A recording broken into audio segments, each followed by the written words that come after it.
Olá pessoal, aqui é a Isabela, em mais um episódio de Sustentalk, dessa vez trazendo novas temáticas em responsabilidade social e sustentabilidade.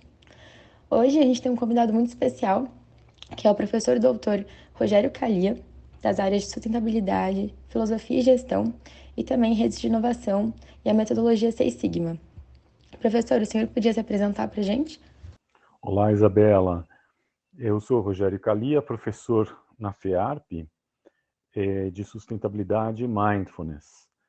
E estou há 13 anos na universidade como docente. Antes disso, eu trabalhei 8 anos na 3M, uma multinacional, trabalhando com projetos de excelência operacional, Seis Sigma, teoria das restrições, Lean, e principalmente ajudando a criar um departamento de sustentabilidade ambiental. Muito obrigada pela apresentação, professor Calia. Então, a gente pode ver aí que o senhor já tem uma vasta experiência com as temáticas que a gente vai abordar hoje, de meio ambiente e de responsabilidade social na gestão empresarial. Bom, professor, para iniciar, pensando na expressão triple bottom line, que inclui as pessoas, o planeta e o lucro, que foi criada pelo sociólogo britânico Elkington, eu gostaria de saber se você acredita nessas três bases atuando juntas, tendo em vista que o fato que o lucro geralmente toma a frente sempre em temas sociais sustentáveis, como a gente vê aí na maioria das grandes empresas. Então, esse conceito de triple bottom line, eu acho que foi um avanço para trazer a temática, né? Para ressaltar a importância de aspectos sociais, de observar os impactos sociais e ambientais além do lucro, né?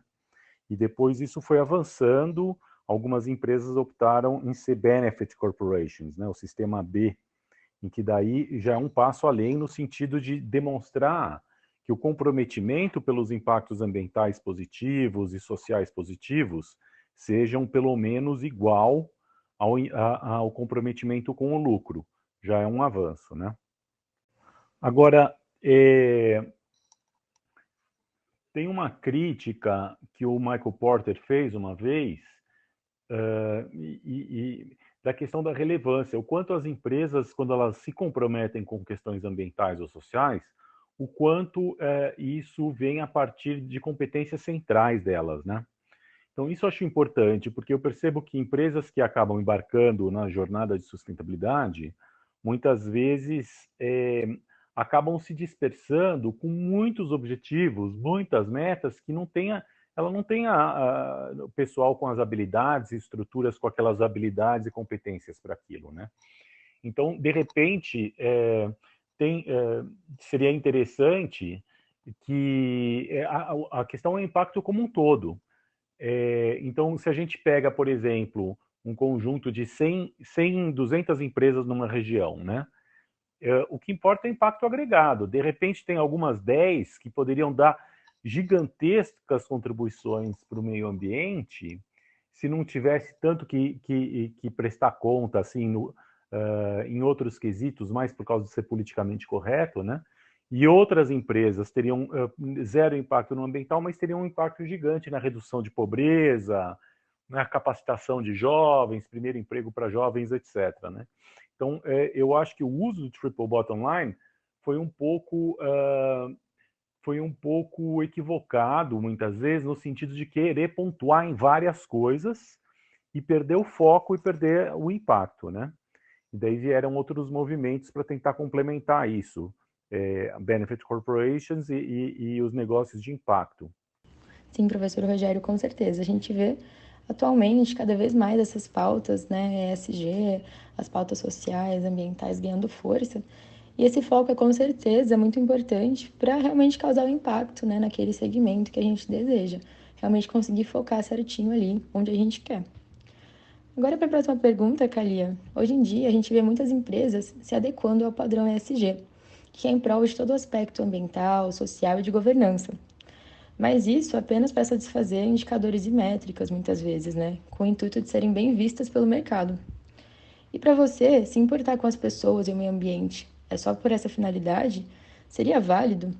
Então, Isabela, sobre essa pergunta 4, né, o ESG, essa pressão gigante dos grandes investidores, que veio de um diálogo do secretário-geral da ONU, que faleceu já, né? Na época ele teve um diálogo com o pessoal do setor financeiro, de como ajudar o setor financeiro a pressionar mais e ajudar a fazer uma transformação nas empresas, né?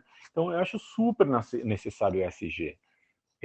Então, ontem mesmo, o Johannes Zimpel, de uma empresa chamada Inocas, ele estava contando que eles têm fechado, a Natura e outras empresas têm pedido o óleo de palma deles, que vem da macaúba, que é um óleo de palma que você consegue plantar macaúba no cerrado, em pastos, e gerar muito óleo de palma, né? Em substituição ao óleo de palma do dendê, que vem da Ásia e está destruindo muitas florestas tropicais na Ásia. Então, as empresas, por causa do ESG, vão procurar compensar carbono e procuram a Inocas, por exemplo. Então, isso é muito positivo, né? Agora, tem alguns problemas, existem alguns problemas. Então, na perspectiva, por exemplo, quando a gente pegar os acidentes da Vale lá, em Brumadinho, etc.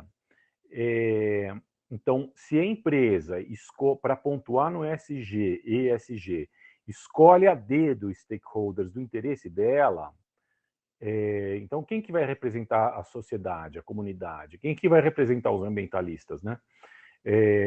Mas, por exemplo, não ouvir como stakeholder a comunidade e os cidadãos de Brumadinho, que foram os mais diretamente impactados pelo acidente, pode causar um senso de injustiça. A empresa pode estar pontuando maravilhosamente no ESG e no mercado de capitais, mas gerando um sentimento de injustiça com as pessoas que perderam familiares e se empobreceram na renda familiar por causa dos acidentes, né?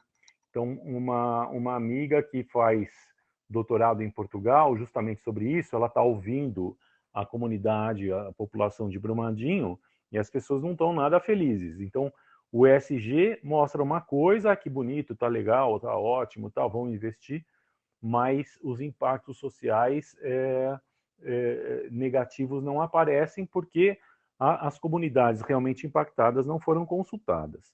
E um grande crítico do ESG é o Leontino Balbo, que é aqui do Grupo Native, Usina São Francisco, que é o maior exportador mundial de açúcar orgânico, tem essa marca Native de dezenas de produtos orgânicos, maravilhosa marca, né?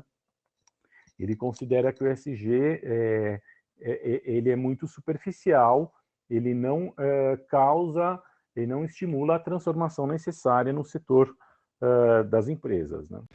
Então, Kalia, o senhor levantou um ponto muito importante também, que é o de que até as temáticas de ESG, elas podem ser utilizadas aí para benefício próprio das empresas, quando elas escolhem aí a dedo dos stakeholders, como o senhor falou, mesmo sendo muito importantes para as temáticas de responsabilidade social. Agora, na sua opinião, sobre os Objetivos de Desenvolvimento Sustentável da ONU, né? Você acredita que eles são o principal método capaz de resolver as questões relacionadas ao meio ambiente, à paz, à pobreza, ou são apenas uma reformulação das ODMs? Bom, sobre os Objetivos de Desenvolvimento Sustentável, o Diogo Soriano, ele fez o mestrado dele sobre isso, com a minha orientação, e realmente, pelo que ele pesquisou lá, é um avanço das ODMs para os Objetivos de Desenvolvimento Sustentável, né? Então, ampliaram as temáticas, foram colocadas metas e submetas, indicadores, então ficou mobilizando empresas, universidades, governos, o Pacto Global. Então, criou uma mobilização muito mais ampla. Mas eu não entendo que seja um método, né? Os Objetivos de Desenvolvimento Sustentável são objetivos, né? E a questão do método é o como chegar lá, né?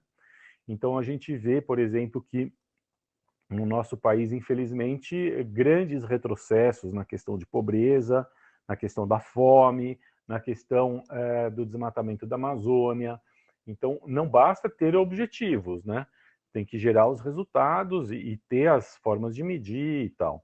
Então, eu acho que as ODSs, isso foi uma iniciativa necessária, mas não suficiente, né?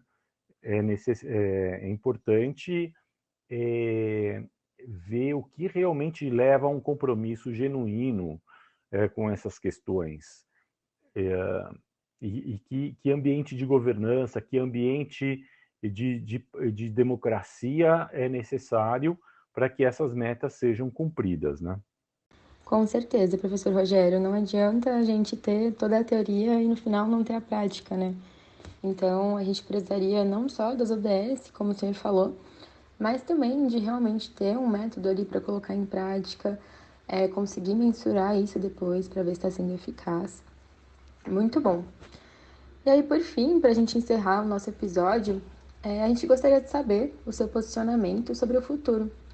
Será que a gente consegue atingir todas essas metas antes de a gente achar um novo planeta? Então, em relação à perspectiva de futuro, pode. Eu fui entrevistar, por exemplo, o Alexandre Borges, da empresa Mãe Terra, que vendeu para a Unilever, né? Ele confessou que ele estava ficando deprimido em relação a essa perspectiva do aquecimento global e de sentir que as mudanças estão sendo insuficientes nessa direção, né? Isso foi uma entrevista que eu fiz logo, um pouquinho antes da pandemia, em janeiro de 2020. O Leontino Balbo também tá muito triste e decepcionado com o baixo grau de envolvimento dos executivos empresários e tal, e empresárias, né? E governos. Bom, eu gosto de ser otimista, né?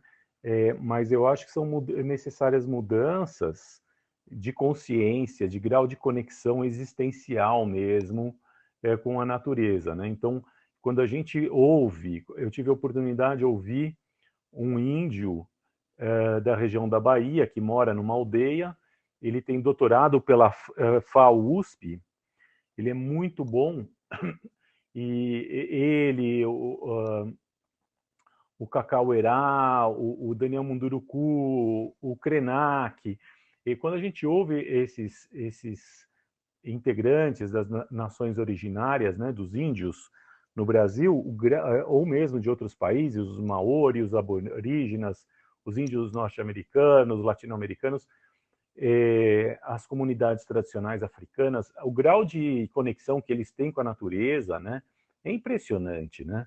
A minha mãe mora em Salvador. Não sei se é coincidência pela adoração a Iemanjá, mas é impressionante a qualidade da água das praias de Salvador se comparadas daqui do estado de São Paulo. É um respeito, eles mantêm limpo, né? Então, essa questão de uma consciência ou através da religiosidade, das tradições culturais, espirituais, através de práticas de meditação mindfulness ou outras, assim, como gerar um relacionamento mais existencial de conexão com a natureza, que alguns chamam de sustentabilidade profunda, né? Eu acho que isso é o que o Leontino Balbo tem, isso que o Alexandre Borges tem, né? E isso que a gente teria que escalar. Então, acho que em grande parte esse desafio é nosso nas universidades, né?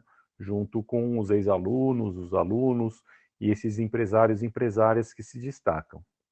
Sim, e que fique aí o reforço de que o nosso papel, não só como sociedade, mas também como alunos, professores, universidade, é realmente sim muito importante. E também fica aí o convite para que a gente haja, né, em prol cada vez mais da responsabilidade social, da sustentabilidade e das pautas ESG que a gente conversou aqui. Muito obrigada pela sua participação, professor Calia. A gente vai encerrar o nosso episódio de hoje. A gente agradece demais toda a atenção e toda a conversa que a gente teve. Muito obrigada e tchau, tchau, pessoal.